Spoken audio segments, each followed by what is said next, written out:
I don't remember the crash itself.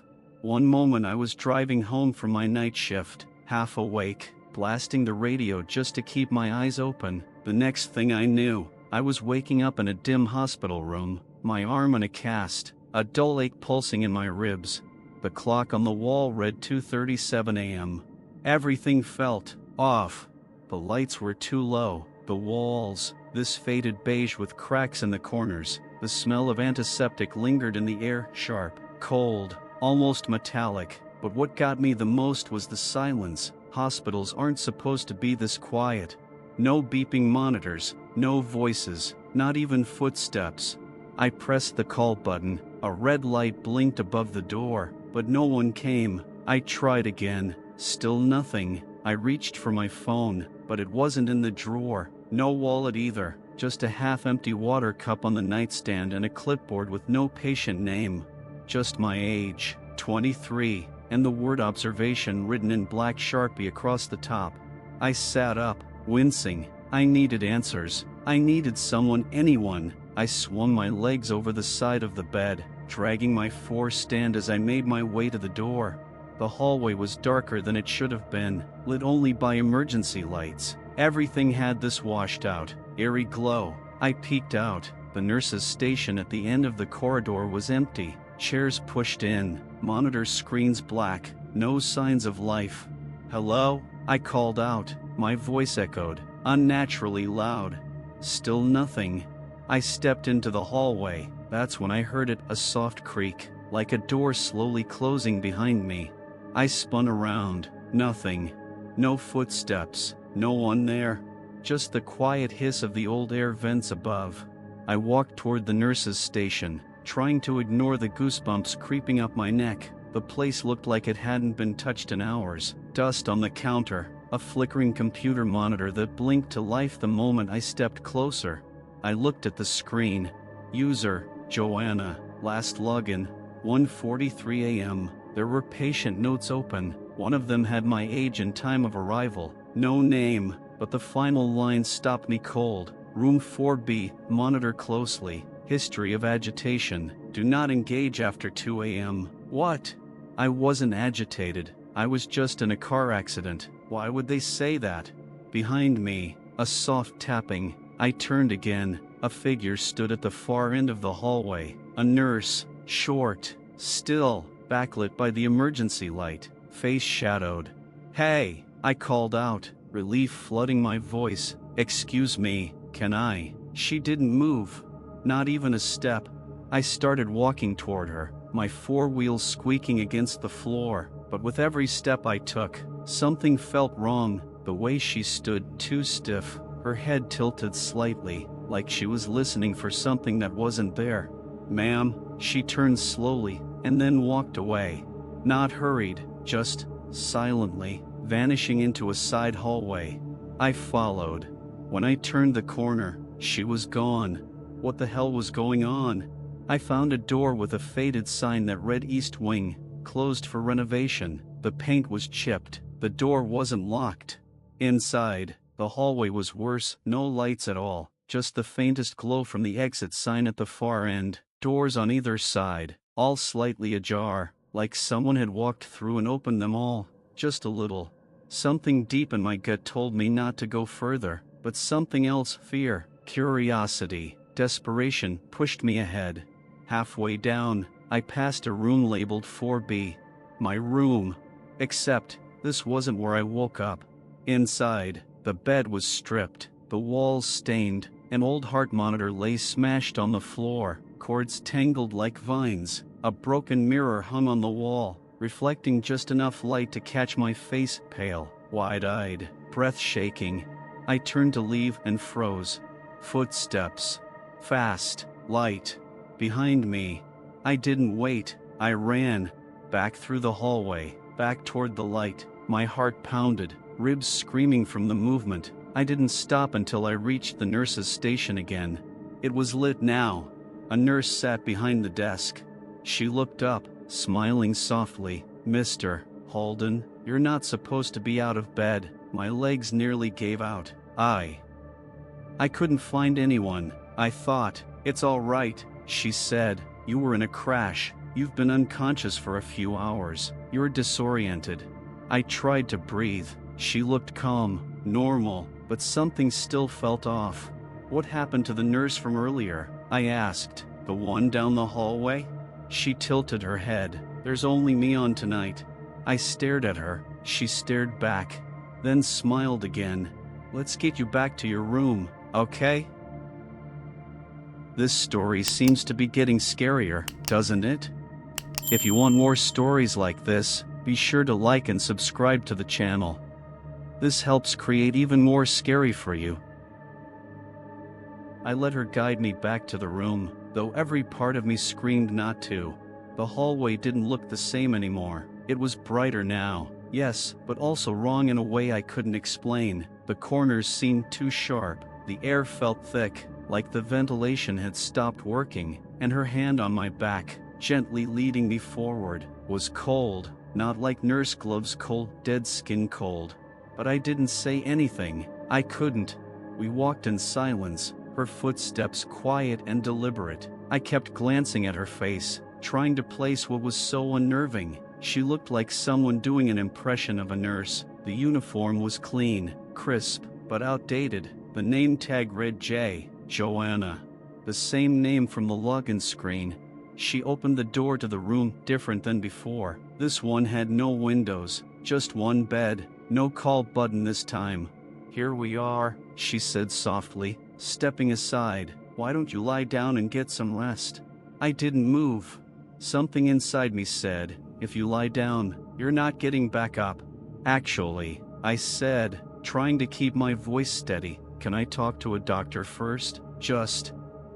I need to understand what's going on." She smiled again, but her eyes didn't. "Dr. Lewis will see you in the morning. For now, you need to stay in your room." I stepped back. "This isn't my room." She stared at me, and her voice dropped. "You were moved here. Observation. That's all." Then she reached out just to touch my arm, but I flinched hard. Her hand hung in the air for a second too long. Then she dropped it and stepped back into the hall. "I'll check on you in an hour," she said. The door closed behind her with a quiet click. I didn't lie down. Instead, I waited, listened, and then I moved. There was no lock on the inside of the door, but the handle turned easily. No alarm, no sound. I stepped into the hallway again. No one there. The nurse's station was still dark now. Had it all been in my head? A dream? Concussion? Maybe I'd imagined everything, but the feeling, that cold sinking feeling, was still there. I moved fast this time. No more exploring. I just wanted a phone, an exit, something normal. I followed the signs toward the main lobby, limping with every step, past empty rooms, empty chairs, empty everything, until I reached an elevator. I pressed the button. It lit up. The doors opened almost immediately, but inside stood someone already. A man, pale, bald, wearing a hospital gown, barefoot, staring straight ahead. Not moving, not blinking. I froze. He didn't even acknowledge me. I took a step back, heart pounding, and the doors closed between us. That's when I heard the voice. "Mr. Holden." I turned. A tall man in a lab coat stood behind me, adjusting his glasses, early 50s, calm expression. His name badge read Dr. Lewis. "Come with me," he said, motioning to the left hallway. "We should talk." I followed him, not because I trusted him, but because something about him felt real, present. We sat in a small office. He handed me a water bottle and looked me in the eye. "You were in a car accident, minor injuries, but you've had some confusion, which is normal. Nighttime can be disorienting." "That nurse," I said, "Joanna, she's not right." She moved me to a different room. "I've been seeing things, hearing things. This hospital, it doesn't feel normal." His expression didn't change, but he leaned forward slightly. "There's something you should know," he said, "and I need you to listen carefully." I nodded, gripping the chair. "There have been staffing issues for a while. Some night shift protocols haven't been followed, and there was an incident involving Nurse Joanna years ago. What kind of incident? He hesitated. She was let go, but she kept coming back, volunteering. Sometimes she'd just show up for the night shift. Security got lazy. Admin didn't want a scandal. He looked tired, regretful. She wasn't supposed to be around patients, but the problem was swept under the rug. She had a habit of, going off the books, moving people, saying they needed observation when they didn't. I swallowed hard. You're not the first patient to file a complaint, he added. Then why is she still here? I whispered. He sighed. That's what we're trying to figure out. She doesn't work here, but somehow, she still has access. It's like no one wants to admit what's going on. Before I could respond, the lights flickered. Dr. Lewis looked up sharply. Stay here, he said, standing. Don't open the door for anyone but me. He stepped into the hallway and closed the door behind him. And for the second time that night, I was alone. The room was quiet, but my heart wasn't. I stared at the door, listening, waiting for Dr. Lewis to come back. Seconds dragged into minutes. 10, maybe 20 passed. Still nothing. Then, the lights flickered again. Once, twice. Then they dimmed completely. The emergency lights kicked in, painting the room in a dull red glow. I stood up, pacing. Every instinct I had screamed that something was wrong, very wrong. I couldn't just sit and wait. I cracked the door open. The hallway was empty again. No sign of Lewis, no nurses, no patients. But down the corridor, I saw something new. A gurney abandoned in the middle of the hallway, sheets half pulled off, and blood, just a few smears along the floor, leading toward the east wing. The wing marked closed for renovation. Again. I didn't want to follow it. Every cell in my body told me not to, but I couldn't stay in the dark, either. I followed the trail. Each step echoed, louder than it should have. The further I walked, the more I noticed the details around me, the chipped tiles, the yellowed walls, the buzz of old wiring above. The east wing felt like stepping into a different decade. I passed an empty room, then another. One of the doors had claw marks on it, deep scratches gouged into the wood. What the hell had happened here? Then I heard it, soft humming. A woman's voice, off-key, haunting. It was coming from one of the rooms. I approached slowly, peeking through the narrow glass pane. Inside, I saw her, Nurse Joanna, sitting in a chair, facing the wall, rocking slowly. She was humming what sounded like an old lullaby, but just the melody, no words. And in her lap was a folder. She flipped through it slowly, page by page. I couldn't see what was in it, but something told me I needed that folder. Answers were in there. So I did something stupid. I opened the door. The creak was deafening. She stopped humming, didn't turn, didn't move, just sat frozen. I cleared my throat. Joanna? She slowly tilted her head, still not looking at me. I need to see that file, I said, trying to sound calm. Please. A pause. Then, in a voice colder than before, she said, You shouldn't be here. I didn't ask to be, I snapped. Just let me see. She stood, turned.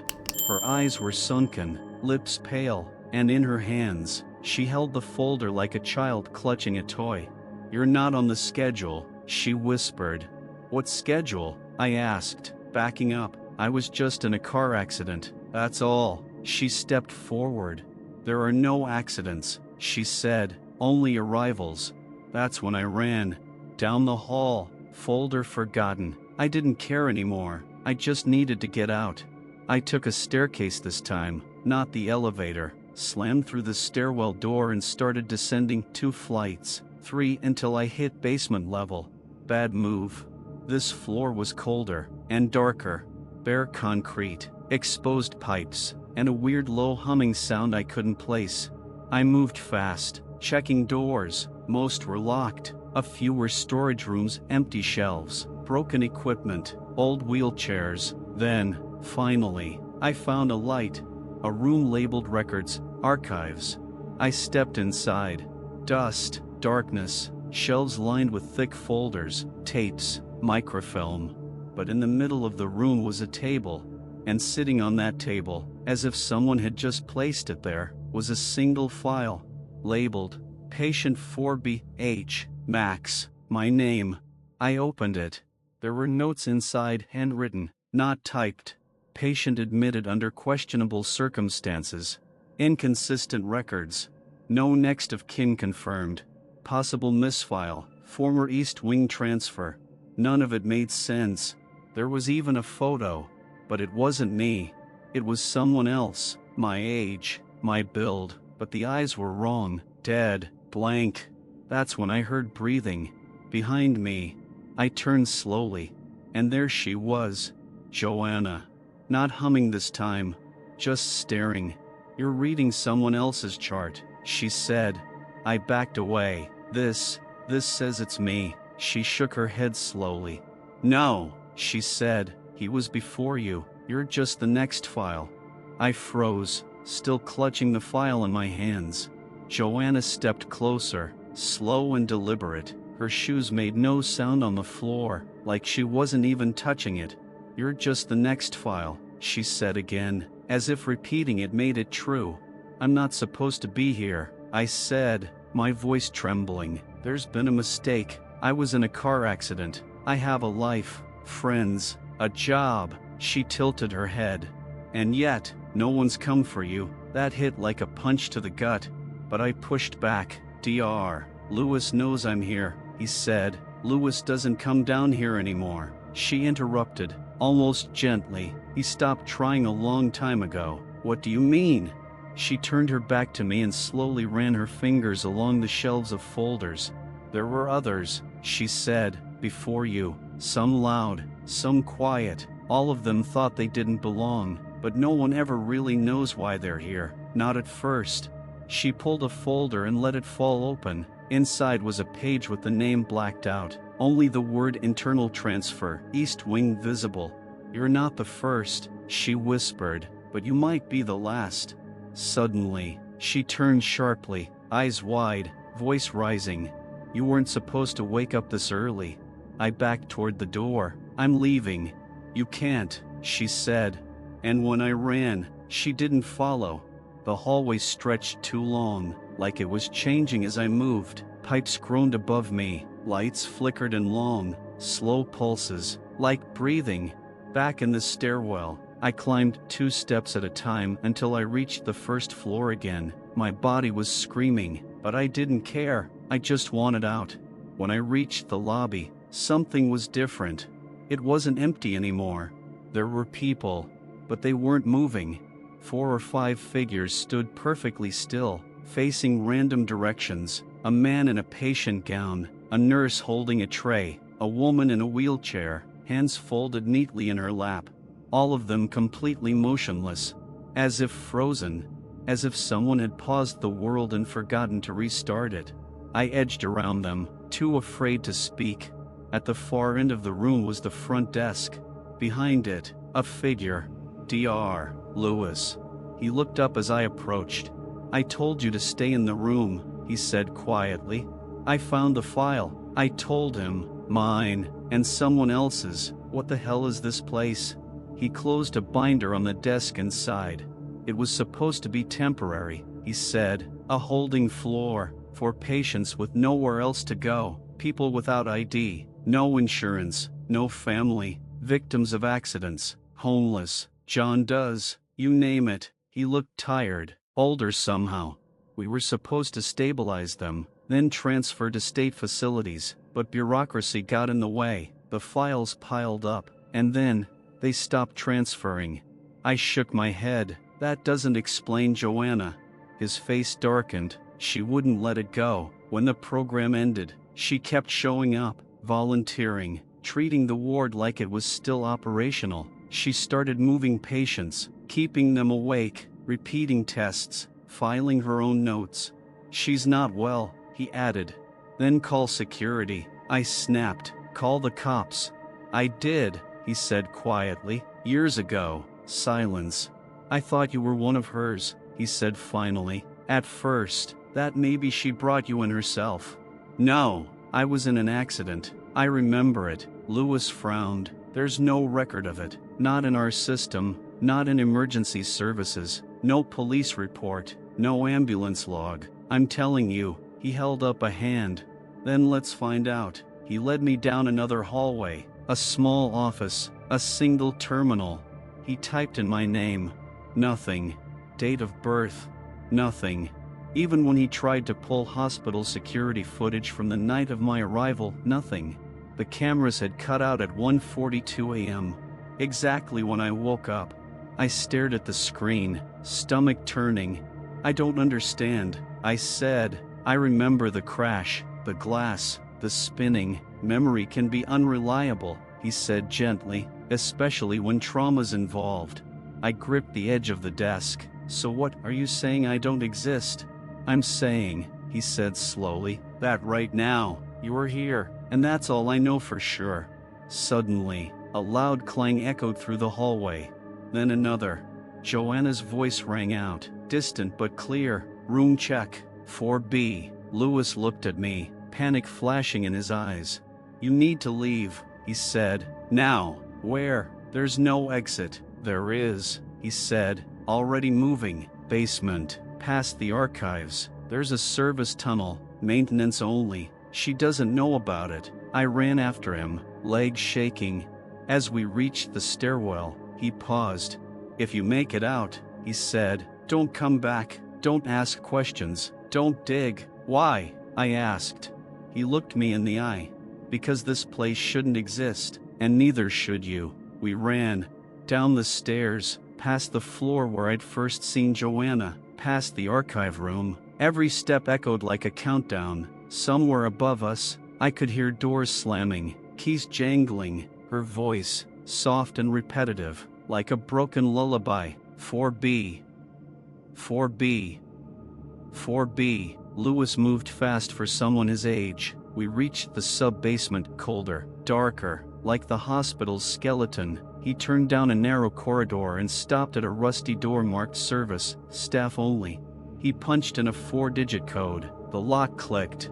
This leads to an old utility tunnel, he said. It connects to a storage unit outside the building. Emergency crews used to use it during storms. How do you know she won't follow? He hesitated.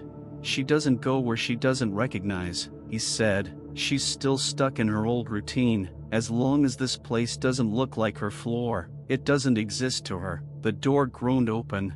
Darkness beyond. Go, he urged. But I paused. What about you? He looked back down the hallway. Someone has to shut it down from this side. Make it harder for her to bring in the next one. I didn't want to leave him, but I also didn't want to die here. So I ran.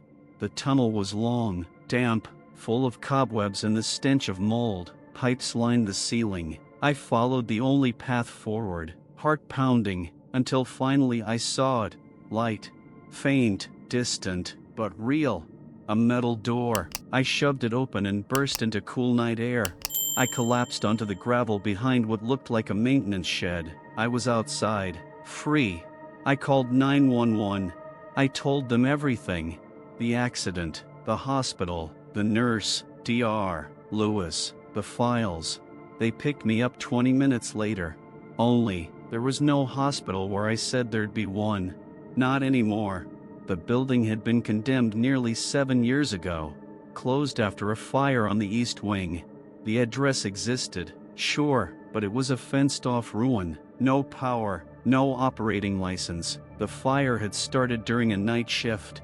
3 people died. One was a patient in room 4B. Another was a nurse named Joanna. They said her ID badge was found melted into the floor. And the third? There was no clear record. A John Doe, no file, just a scorched uniform. They never identified him. That was 6 weeks ago. Since then, I've tried to go back, but the fence is tighter now. And the building? It's wrong, different. I filed a report. They told me it was trauma, memory filling in blanks. Said maybe I passed out after the crash and hallucinated everything. Maybe I wandered into the ruins. But I know what I saw. And last night, someone slipped a file under my apartment door. No note, just a label, 4C, in transit. And inside? A photo. Of me, standing in the hallway, wearing a hospital gown, eyes wide, blank, like I was still there. Don't forget to like, comment your thoughts on this terrifying story, and subscribe for more spine-chilling horror tales.